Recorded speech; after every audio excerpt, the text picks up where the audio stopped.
Let's first understand why a vector is broken into components and then see how it is done for a two-dimensional vector.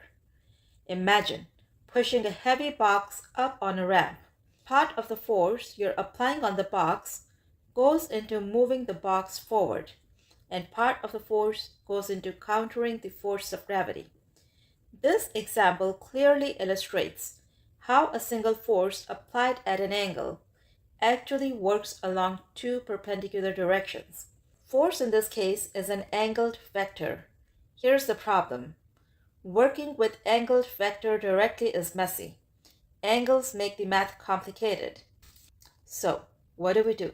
We resolve the vector into components.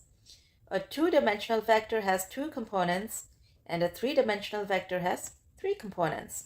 And the beauty of these components is that they are scalars, and it is much simpler to work with scalars.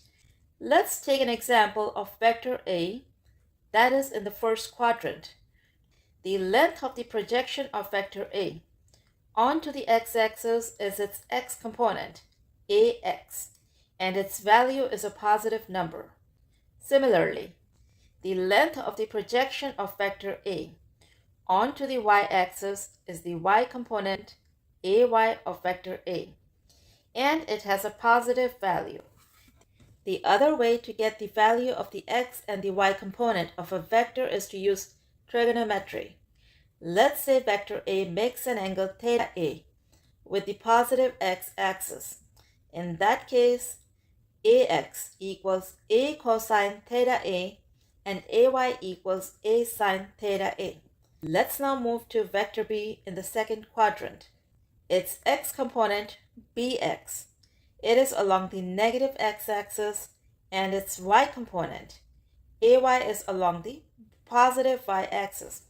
Now, if vector B makes an angle theta B with the positive x-axis going counterclockwise, then bx is simply b cosine theta B, and since theta B is greater than 90 degrees but less than 180 degrees, that means cosine theta B will be a negative number, and hence bx will be a negative number.